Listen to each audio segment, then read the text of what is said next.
नमस्कार। आज का मोटिवेशनल वीडियो है। बच्चों को ये कभी ना कहें कि आप अभी छोटे हैं, ये कभी नहीं कहना चाहिए, बल्कि इसकी जगह दूसरी भाषा का प्रयोग करना चाहिए। कभी भी ये शब्द बच्चे के सामने नहीं बोलना चाहिए, अभी तुमको खेलने का समय है, अभी तुम खेलो, बाद में तुम बड़ी बड़ी बातों को करना। ये बातें कभी भी अपने बच्चों के सामने नहीं करना चाहिए। इस तरह की बात करके हम कहीं ना कहीं बच्चे के अंदर मैच्योरिटी आने से रोक रहे होते हैं, बच्चे की ग्रोथ को कहीं ना कहीं रोक रहे होते हैं, बच्चों को आगे बढ़ने से रोक रहे होते हैं। आप सोचिए थोड़ी देर के लिए, आपके सामने आप ही की संतान में से जो बड़ी संतान है वो जल्दी मैच्योर हो गई, छोटी संतान है वो मैच्योर बिल्कुल भी नहीं है। क्या कारण है? दोनों को एक जैसी परवरिश दी, दोनों को एक जैसे पिता मिले, माता पिता मिले, दोनों के वही दादा दादी, वही परिवार वाले हैं, वही ब्लड आ रहा है, वही सारी चीज़ें आ रही हैं। जो बड़े बच्चे को मिली वही सुविधाएं छोटे बच्चे को मिल रही हैं। लेकिन छोटा जो बच्चा है वो उम्र के बड़े पड़ाव पर पहुंचने पर भी छोटा ही बना रहता है। वो उसके अंदर वो मैच्योरिटी लेवल नहीं होता, वो सिंसियर नहीं होता, वो अपने आप को कभी बड़ा नहीं मानना चाहता, कभी जिम्मेदारी नहीं उठाना चाहता, कभी वो ऐसे कोई एक्शन उसमें नहीं दिखाई देते जहाँ पर उसका बड़कपन हो। उससे काम कराते हुए माता पिता डरते हैं। क्यों डरते हैं? क्योंकि उन्हें पता है ये मेरा बच्चा जो है ये छोटा है, उनके माइंड में छोटा है। और वो माइंड में छोटा कैसे? वो सचमुच में ही छोटा है। क्यों? क्योंकि जब से वो जन्म लिया और जब से वो बड़ा हो रहा है, जितना बड़ा होता है हमेशा आप दूसरों के सामने हमेशा उससे कह रहे होते हैं कि ये तुम्हारा छोटा भाई है, ये तुम्हारा छोटा भतीजा है, ये तुम्हारा, मतलब हमेशा उस बच्चे को छोटा फील कराते हैं सभी के सामने। यानी उसको कभी भी ये जानने नहीं देते कि तुम अब बड़े हो गए। वो हमेशा अपने आप को छोटा समझता है, छोटी जैसी हरकतें करता है। आपने कई बार स्टार किड के बारे में सुना होगा कि लोग उन पर हंसते हैं। क्यों हंसते हैं? क्योंकि उनकी बड़ी उम्र में भी उनकी जो बातें होती हैं वो ऐसी होती हैं जो कि एक 10 साल के बच्चे से भी आ, मतलब 10 साल का बच्चा भी उससे कहीं ज़्यादा मैच्योर है। सिर्फ वो किताबी ज्ञान तो रखते हैं, लेकिन एक एक नेचुरल ज्ञान जो होता है जिसमें कि व्यक्ति डिसीज़न लेना सीखता है, जिसमें कि व्यक्ति बड़े एक्शन लेना सीखता है, जिसमें कि बच्चे को लगता है मुझे भी कुछ करना चाहिए, वो ज्ञान उसको होता ही नहीं है। हमेशा आप उसकी उस स्किल को ख़त्म कर देते हैं, उस प्रतिभा को कहीं ना कहीं ख़त्म कर देते हैं। परिणाम क्या होता है? यदि छोटी उम्र में आप उससे बच्चे से बिछड़ गए तब भी वो अकेला होता है, बड़ी उम्र में भी अब जब आप उससे बिछड़ते हैं वो अकेला होता है। कई बार शादी हो जाती है, पर पत्नी जो है कुछ इस तरह की मिलती है कि वो पेरेंट्स को नहीं रखना चाहती, तब भी वो अकेला होता है। दोस्तों के साथ भी उसको अकेलापन फील होता है। उसको कभी ऐसा नहीं फील होता कि वो एक जो है काबिल इंसान है, चाहे वो लड़की है या लड़का, उसको कभी ये नहीं फील होता। हमेशा उसे लगता है कि कोई उसको प्रोटेक्ट करे। वो डरता है हर एक्शन के साथ ही उसको कोई दूसरे की किसी दूसरे व्यक्ति की आवश्यकता है। वो कभी अपने आप किसी काम को करना ही नहीं चाहता। मन में एक डर बना हुआ है उसके कि मैं ये काम करूँगा, मैं इसमें असफल हो जाऊँगा, मैं ये काम करूँगा, ये मैं नहीं कर पाऊँगा। हर काम में पहली बात ये है, फिर उसको आदत ही नहीं है, तो उसके अंदर वो भय की जो प्रतीति है वो बहुत ज़्यादा होती है। इसका ही परिणाम होता है। कई बार आपने देखा होगा लोग कहीं निकल रहे होते हैं, वो कहते हैं कि मेरे पेट में एकदम गड़बड़ महसूस हो रही है। क्यों? क्योंकि वो उनके अंदर कॉन्फिडेंस नहीं है। घर में ही रहते रहते उनके अंदर अब ऐसा हो गया कि वो बाहर निकलते हुए डरते हैं। बाहर निकलते हुए उनको लगता है बाहर सुरक्षा ही नहीं है, किसी भी तरह की सुरक्षा नहीं है। ना उनके खाने पीने की सुरक्षा है, ना उनके रहन सहन की सुरक्षा होगी। ना किसी और तरह की प्रॉब्लम नहीं है, लेकिन फिर भी प्रॉब्लम हो जाती है उनको। इसका मूल कारण क्या है? आपके सोच का प्रभाव आपके जीवन पर पड़ता है। आप सोच जो रहे हैं, आपने देखा होगा, ये सोच का ही तो परिणाम है कि एक बच्चा रात को 12 बजे भी सो रहा है फिर भी 4 बजे जग रहा है। एक बच्चा रात को 8 बजे सो रहा है फिर भी 4 बजे जग रहा है। क्यों? उसको 4 बजे जगने की आदत है। वहीं दूसरा बच्चा चाहे सुबह रात पूरी रात सो ले, या पूरे दिन भी सोया हो, पूरी रात भी सोया हो, लेकिन उठेगा वो उसी समय पर जो उसका एक पर्टिकुलर टाइम है। 11 बजे का टाइम है, 12 बजे का टाइम है, 1 बजे का टाइम है, 2 बजे का टाइम, यानी उसने पूरे जीवन में अपना जो टाइम उठने का बना रखा है, जो भी जिसने बनाया हुआ है वो उसी समय उठता है। इसका मतलब ये हुआ साइकोलॉजी बहुत बड़ा असर डालती है व्यक्ति के ऊपर। साइकोलॉजी असर डाल रही है व्यक्ति के अंदर, इसलिए उसके अंदर वो सुबह 4 बजे जो जगने वाली वो आदत है ही नहीं। वो उसी समय उसकी जगाती है, उसी समय वो उसको अवेयर करती है जिस समय उसको जगने का समय है। इस चीज़ का एक बहुत ऐसा उदाहरण दूँ जिसको आप कभी कहेंगे ये क्या उदाहरण दे दिया बीच में। आप कभी मक्खी को देखना, एक मक्खी तो कितना छोटा जीव है, लेकिन कभी आप देखना, एक तो दो चीज़ें आप पाएंगे। एक तो उसकी उम्र लंबी होती है, यानी एक मक्खी को आप काफ़ी लंबे समय तक, 1 महीने तक, 2 महीने तक, 3 महीने तक, कई बार उससे भी ज़्यादा समय तक वो मक्खी, आपने गेट खोला वो ठीक उसी समय आएगी। उसको पता है कि इस समय गेट खुलेगा, वो ठीक उसी समय गेट खुला और वो अंदर आई। और फिर आप कितना भी प्रयास करें वो वहाँ से जाएगी नहीं।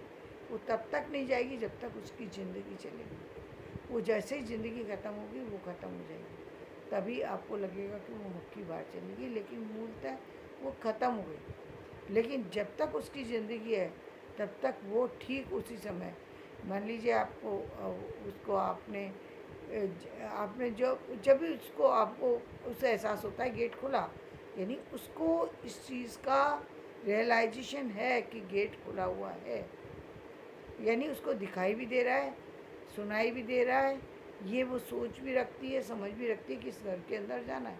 दूसरे घर में भी जा सकती है ना वो, इसका मतलब वो बाहर भी नहीं गई, वो उड़ी भी नहीं, वहाँ से कहीं इधर उधर भी नहीं हुई। तभी वो जैसे ही आपने गेट खोला वो आपके घर के अंदर प्रवेश कर जाती है। इसका मतलब जब एक साइकोलॉजिकल प्रभाव एक जीव मात्र के ऊपर पड़ सकता है तो मनुष्य। इसीलिए हम कहते हैं कि सोच का प्रभाव पड़ता है। इसीलिए क्या कहा गया कि आप मैनिफेस्टेशन कीजिए। क्यों? क्योंकि आपके मैनिफेस्ट जो आप कर रहे हैं, आप अमीर बनना चाहते हैं, चीज़ें अपने भाग्य के अनुसार हो रही हैं वो अपनी जगह है, लेकिन जो आप सोच रहे हैं उसका भी प्रभाव आपके काम पर पड़ रहा है, आपके जीवन पर पड़ रहा है, और वो बहुत बड़ा पड़ता है। इसीलिए एक व्यक्ति बहुत कम कमज़ोर स्थिति में होता है लेकिन वो सफल हो जाता है। एक व्यक्ति बहुत बड़ी स्थिति में होता है, यानी सब कुछ उसके पास होता है, फिर भी वो हार जाता है। उसका कारण सोच, उसकी सोच कमज़ोर है, इसलिए वो हार रहा है। ठीक, इसलिए ये बहुत ज़रूरी है कि आप अपने बच्चे को बताएं कि तुम अब बड़े हो गए।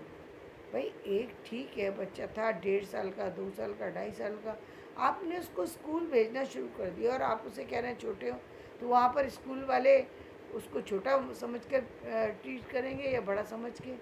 तब आप कहेंगे कि उसको जो जिस क्लास का बच्चा है वो उसी हिसाब से ट्रीट करेंगे। बिल्कुल सही कह रहे हैं आप, वो उसी तरीके से ट्रीट करेंगे जैसे उस क्लास के अन्य बच्चों को ट्रीट किया जाए, ठीक उसी तरीके से ट्रीट करेंगे। लेकिन वहाँ पर वो बच्चा उस तरह की हरकतें नहीं करेगा। वो उसको यदि आपने छीनने की आदत डाल रखी है तो वो छीनेगा, उसको यदि नोचने की आदत डाल रखी है तो वो किसी को भी नोच खाएगा। यदि आपने उसको डाल रखी आदत कि वो तरीके से बैठे उठे तो वो उसी तरीके से बैठेगा उठेगा। उसको आपने यदि लिखने पढ़ने की आदत डाली है तो लिखने पढ़ने लगेगा। यदि उसको आपने आज्ञा की आदत डाली है कि वो आपकी बातें मानता है तो वो बात मानने लगेगा। आपने उसको अच्छा लिसनर बनाया है तो वो सुनेगा। जब उसके टीचर कुछ बताएंगे तो बड़ा ध्यान से सुनेगा वो। यदि आपने उसको ये आदत डाली है कि वो आपके साथ बैठता ही नहीं है, मतलब यानी किसी बात को सिंसियर लेता ही नहीं, सुनता ही नहीं है। जब आप कितना ही बुलाते रहिए वो अपने ही काम में लगे रहेगा, तो स्थिति क्या होगी कि वो स्कूल में जाकर के भी वही व्यवहार करेगा। परिणाम क्या होगा, मैडम कुछ बताएंगी वो सुनेगा कुछ और, करेगा कुछ और, बोलेगा कुछ और बोलने के समय क्या, एक बार जैसे ही झूठ बोलना शुरू किया उसके हैबिट में अब वो झूठ बोलना कंटिन्यू हो गया।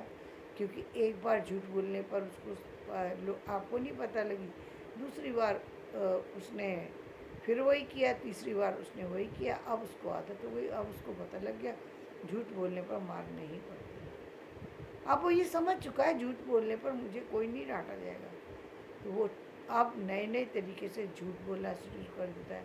ठीक इसी तरीके से चोरी की आदत होती है, चोरी करना शुरू कर देता है।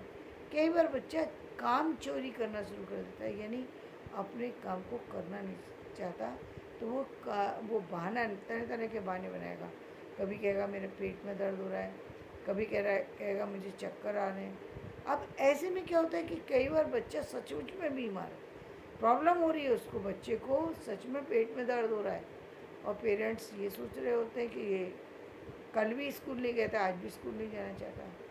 वो उसकी परेशानी को नहीं समझ पा रहे हैं कि ये बच्चा सच बोल रहा है, और ये किस कारण से हुआ, क्योंकि उसके वो झूठ बोलते हुए इतने आगे निकल गया कि अब आपको भी ये समझ में नहीं आता कि ये सच बोल रहा है या झूठ बोल रहा है।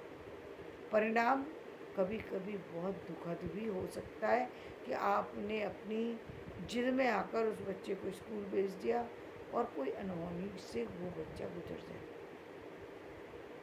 ये किसके कारण हो गया, ये आपकी बेवकूफ़ी के कारण हुआ, जो आपने अपनी जो आदतें बनाई हुई थी, आपने उस बच्चे को झूठ बोलना सिखाया। अब आप चाहते हैं कि वो आपका बच्चा जो है वो सही बोले, और आपको इस बात का पता ही नहीं लग रहा।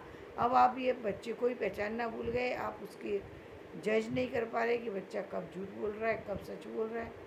अब आपका बच्चा आपकी आंखों में धूल झोंकना शुरू कर देता है। परिणाम क्या है, एक तरफ वो एजुकेशन में कहीं ना कहीं नीचे जा रहा है, उसके साथी आगे बढ़ रहे हैं, और वो कहीं ना कहीं नीचे होता जा रहा है। जब वो कंटिन्यूसली अपने काम को छोड़ता जाएगा, तो एक दिन के बाद, दूसरे दिन के बाद, तीसरे दिन के बाद स्थिति ये हो जाएगी, जब काम बढ़ना शुरू होगा तो उसे वो काम बोझ लगने लगेगा।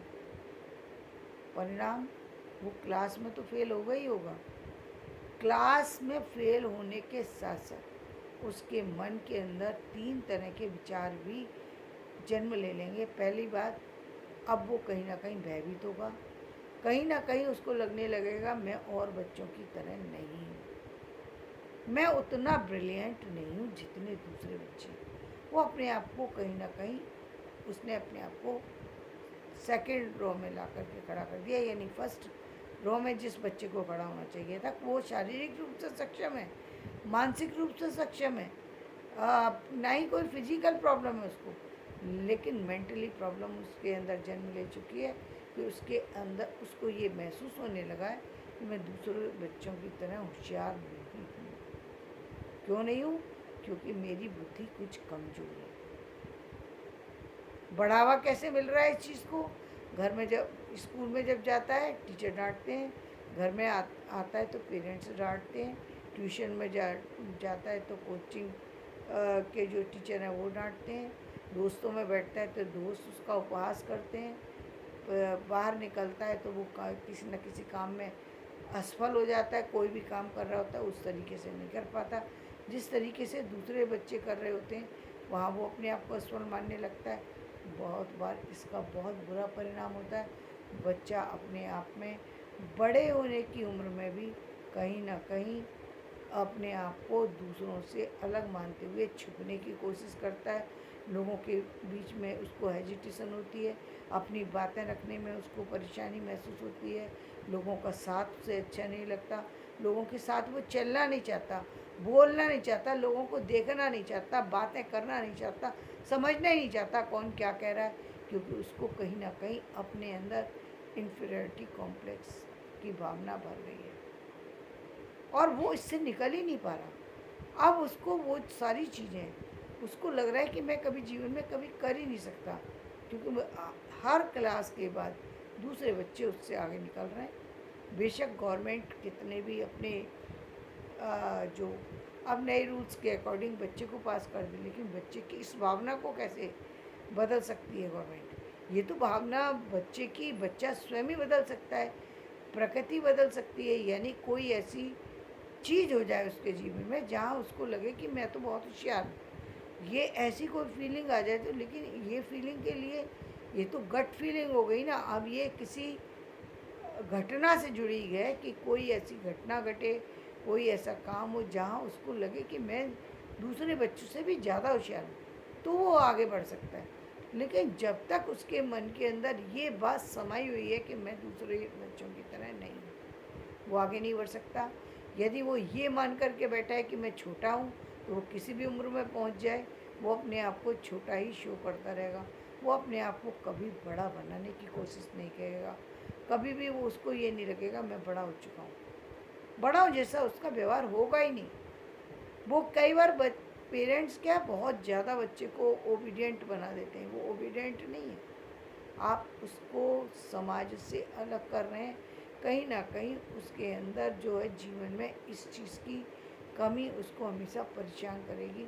वो कभी जीवन में सफल बच्चों की तरह सफल नहीं हो पाएगा, क्योंकि वो कोई डिसीजन अपने आप लेते ही नहीं। आप छोड़ते ही नहीं है उसको एक मिनट में, उसको आप छोड़ते ही नहीं है। ना तो उसको अपनी तरह वो बाहर निकल के अपनी सुरक्षा कर सकता है, ना ही वो दूसरे लोगों में अपने आप को दूसरे लोगों के सामने अपनी बात रखने में सक्षम है। वो प्रेजेंटेबल है ही नहीं। जब दूसरे लोग कुछ बात कर रहे होते हैं तो उसको ऐसा लगता है कि मैं, वो बात रखता है, उसका उपहास हो जाता है, वो फिर पीछे हट जाता है।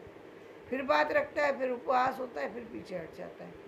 ये बात बिल्कुल अच्छी नहीं है। इसलिए कभी भी बच्चे को इतना मत उसको प्रमोट करो कि उसकी गलती रियलाइज ना हो। ऐसा मत कुछ मत बोलो जिससे बच्चे के का जो ग्रोथ है उस पर कहीं ना कहीं उसका असर पड़ जाए, और वो ये ग्रोथ पर जो असर होता है कई बार ज़िंदगी भर बना रहता है। व्यक्ति जिस संसार से चला जाता है तब भी उसका बचपना नहीं जाता, तब भी उसको दूसरों का प्रोटेक्शन चाहिए, तब भी उसको दूसरे लोग उसके लिए करने वाले चाहिए। चाहे उम्र के किसी पड़ाव में हो, वो अपने आप कुछ नहीं कर सकता। यहाँ तक कि बहुत बार वो इस संसार में स्वस्थ होते हुए भी पागल जैसा प्रतीत होता है। पागल मान लिया जाता है समाज में उसको, क्योंकि वो सारी हरकतें उसको अपने बिना किसी कारण के करता है। ऐसे काम करता है जिससे कि उसको नीचा देखना पड़े। तो ऐसा बिल्कुल मत कीजिए। यदि आपका बच्चा, आप चाहते हैं बच्चे की नेचुरल ग्रोथ हो, तो ये कहने की क्या ज़रूरत है 2 साल के 2.5 साल के बच्चे को तुम छोटे हो? अरे छोटे क्या छोटे हो, वो स्कूल जा रहा है, उसको उसको क्लास में दूसरे बच्चों के साथ बैठना है, उसे नॉर्मल रहने दीजिए ना। जैसे और बच्चों को आप बड़ा कहते थे, आप इसको भी कहिए कि बेटा आप बड़े हो गए हो, अब आप स्कूल जा रहे हो, आप बड़े हो गए हो, आपको काम करना पड़ेगा, टीचर डांटेंगी। आपके दोस्तों के साथ आप देखो कि दोस्त क्या क्या काम कर रहे हैं। जब उसके मन में आप इस तरीके का कॉन्फिडेंस देंगे, जब आप कहेंगे कि नहीं आपको तो ये आता है, मैं बताता हूँ, मैं पूछता हूँ, बताओ आप, कि कुछ ऐसे सवाल आप पूछ सकते हैं जो आपको मालूम है ये बच्चा दे देगा, क्योंकि आपको कॉन्फिडेंस बिल्ड करना है उसका। वहाँ पर कोई सवाल ऐसा नहीं पूछना जिससे वो बच्चा कहीं ना कहीं अपने आप को लगे उसको कि मैं कमज़ोर हूँ। लेकिन उसको तो आपको उत्साह को बढ़ाना है, और आप बहुत सारे सवाल उसके जानते हो जिस पर कि आप उसकी हामी भरवा सकते हो, जिस पर वो बच्चा कह सकता है कि हाँ ये मुझे आता है। उसके कॉन्फिडेंस को बढ़ाना आपका कर्तव्य है। तो अब आप उसे कहिए आप बड़े हो गए हो, आपको पता है कि आप दूसरे बच्चों से अलग दिखाई देते हो। आपको पता है अब आप दीदी दीदी बड़ी है, माना जाता है, लेकिन अब आप भी तो बड़े हो ना। आप स्कूल में दूसरे बच्चों से आप छोटे हो क्या? आपके बराबर के बच्चे के बराबर ही हो ना आप। जब वो कर सकता है आप क्यों नहीं कर सकते? जब आप इस तरह की बात करते हैं, बच्चे की नेचुरल ग्रोथ होगी, बच्चा अपने आप को प्रेजेंटेबल बना पाएगा और बहुत कम उम्र में बहुत आगे जा पाएगा। धन्यवाद। मेरा वीडियो पसंद आए तो इसे लाइक करें, शेयर करें और सब्सक्राइब